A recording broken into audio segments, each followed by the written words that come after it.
ৰাতিপুৱা ৫টা বজাত উঠিয়ে ঘৰৰ ছাদলৈ গ'লোঁ। এতিয়াও ভালকৈ পোহৰ হোৱাই নাই। আজিকালি অলপ দেৰিকৈ পোহৰ হয়। ক'ৰবাত মই পাইছিলোঁ যে আকাশখন যদি ভালকৈ নিৰীক্ষণ কৰা হয় মনটো বিশাল লাগে। সঁচাকৈয়ে হয়। আকাশখন চাই মনটো ইমান ভাল লাগিলে যে আজিৰ দিনটোৰ কাৰণে মোক নতুনকৈ কাম কৰিবলৈ যেন উৎসাহে দিলে। স্কুললৈ যোৱাৰ আগতে ছোৱালীৰ কাৰণে ৰাতিপুৱাৰ ব্ৰেকফাষ্ট আৰু টিফিন বনালোঁ। দেউতাকে বাছত উঠাই দিলেগৈ। তাৰ পাছত ঘৰৰ সকলো কাম কৰি ব্ৰেকফাষ্ট বনাই হাজবেণ্ড আৰু মই খাই ল'লোঁ।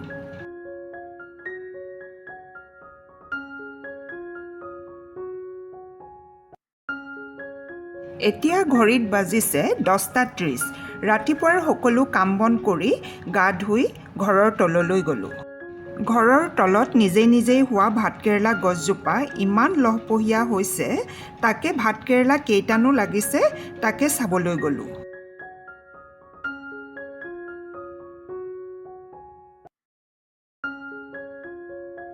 দেখিলোঁ ভাতকেৰেলা গছজোপাত বহুতকেইটা ভাতকেৰেলা ডাঙৰ হৈ আছে। ভাতকেৰেলাকেইটা ছিঙাৰ সময়ত ঘৰৰ ভাতকেৰেলা বুলি মনত এক বুজাব নোৱাৰা আনন্দ হৈছিলে। ভাতকেৰেলাৰ ওপৰত থকা কৰ্দৈ গছজোপাতো বহুতকেইটা কৰ্দৈ লাগি আছে। পকা কৰ্দৈবোৰ ৰাতি চৰায়ে আধা খোৱা কৰি তলত পেলাই থয়। এইজোপা কৰ্দৈ 12 মাহেই লাগি থাকে। গছত থকা কেঁচা পকা কৰ্দৈ কেইটামানো ছিঙি ল'লোঁ। দেখিলোঁ মছন্দৰীখিনিও বৰ ধুনীয়া হৈছে, সেয়ে বহুতখিনি মছন্দৰী ছিঙি ল'লোঁ।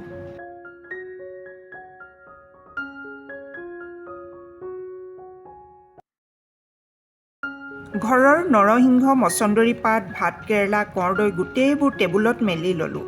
তাৰ পাছত টেবুলত বহি লৈ চাটনি কৰিম বুলি নৰসিংহ পাতবোৰ এৰুৱাই লৈ কৰ্দৈ এটা কাটি ল'লোঁ।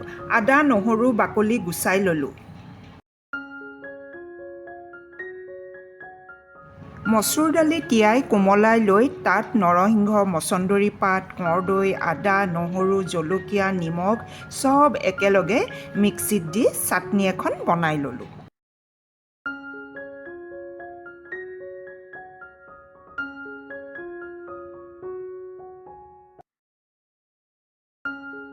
পাকঘৰৰ খানা বনোৱাৰ লগে লগে মই বাচনবোৰ ধুই যাওঁ, নহ'লে পাছত ধুম বুলি থওঁতে বাচনৰ দম হয়।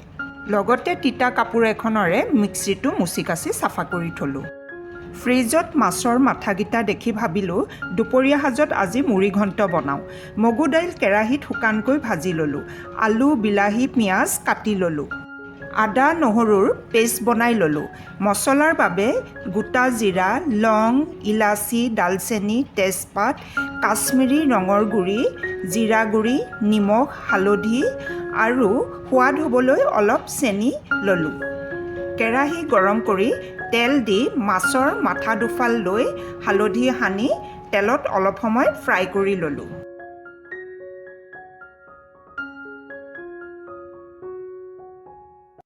মাছৰ মাথা ভজা তেলতে আৰু অলপ তেল দি তাত গোটা লং, ইলাচি, ডালচেনি, তেজপাত আৰু গোটা জিৰাকেইটা দি ফুটিবলৈ দিলোঁ।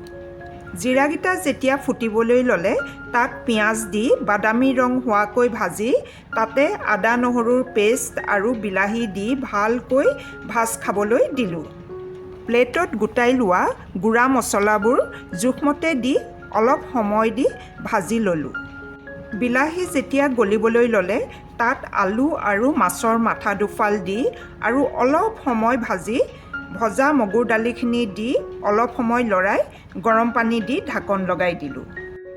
মগুৰ দাইল সিজা নিচিনা হ'লে ঢাকন খুলি ভালকৈ লৰাই মাছৰ মাথা আৰু আলু হেতাৰে অলপ অলপ ভাঙি দি পাউডাৰ গৰম মছলা গুড়ি দি ভালকৈ লৰাই নমোৱাৰ আগে আগে ঘি দি গেছ বন্ধ কৰি দিলোঁ। মুড়ি ঘণ্টৰ ৰংটো ইমানেই ধুনীয়া হৈছিলে যে দেখিলেই খাওঁ খাওঁ যেন লগা হৈছিলে।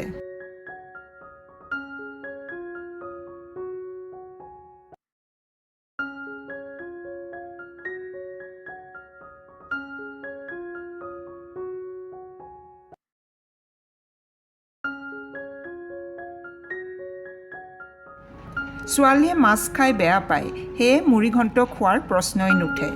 সেয়ে এখন কেৰাহী গৰম কৰি তাত তেল দি পিঁয়াজ, চিকেনৰ লিভাৰ 5 পিচ, আলু একেলগে দি দিলোঁ। লগতে দিলোঁ নিমখ, হালধি, জিৰা আৰু ধনিয়া গুড়ি, জলকীয়াৰ ৰঙৰ গুড়ি অলপ দি লৰাই ভালকৈ ভাজ খাবলৈ দিলোঁ। ঢাকন লগাই দি গেছটো একেবাৰে কমাই সেই তেলতে ফ্ৰাই হ'বলৈ দিলোঁ।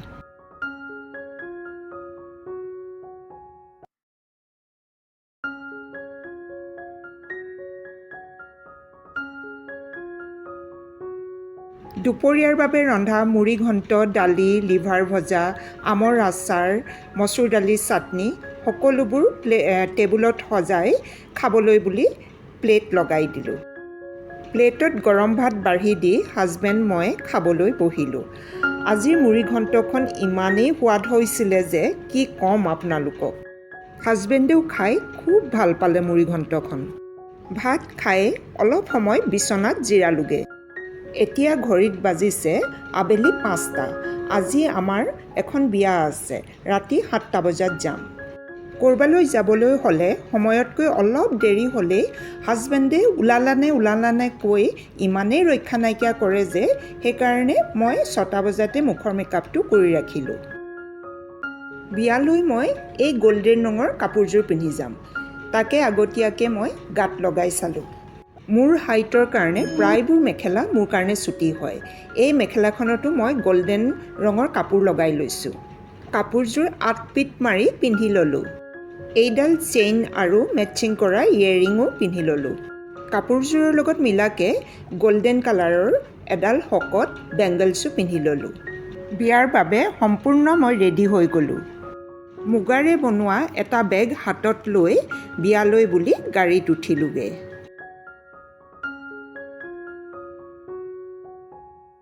আমি গৈ বিয়াৰ জেগা পালোঁগৈ। বিয়াখন কিন্তু হোটেলত দিছে। হোটেল গৈ পোৱাৰ লগে লগে হাজবেণ্ডক মই ভিডিঅ' এটা বনাই দিবলৈ ক'লোঁ। হাজবেণ্ডে মানুহৰ আগতে ইমান ধমক দিলে যে তোমালোকৰ ক'ৰবালৈ যাবলৈ হ'লেই ভিডিঅ' অনবৰতে কৈ থাকা। তথাপিও মই ভিডিঅ'টো লোৱাইহে এৰিলোঁ। ভিডিঅ'টো ল'বলৈ পাই পাছফালৰ পৰা হাজবেণ্ডে ইমানেই বকি আছে যে মই হাতৰ পৰা মোবাইলটো লৈ ল'লোঁ। এয়া হাজবেণ্ডক মই পাছফালৰ পৰা ভিডিঅ' কৰিছোঁ। বিয়াখন ঘৰৰে বিয়া, হাজবেণ্ডৰ কাজিনৰ ছোৱালীৰ বিয়া। বিয়াখনত বেছি মানুহ মতা নাই, যিখিনি আহিছে চব ঘৰৰে মানুহ। কইনা দৰা দুইজনেই গুৱাহাটীতে চাকৰি কৰে। ছোৱালীৰ মাক দেউতাক আৰু ল'ৰাৰ মাক দেউতাক তিতাবৰৰ পৰা আহি গুৱাহাটীত বিয়া পাতিছেহি। বগা পাইজামা কুৰ্তা পিন্ধি থকাজন হৈছে কইনাৰ দেউতাক। তেওঁ আঁঠু বিষ, সেইকাৰণে বৰকৈ খোজ কাঢ়িব পৰা নাই, বহিয়া আছে। সময়ত আমি ষ্টাৰ্টাৰ লৈ খাই বৈ ঘৰ পালোঁহি।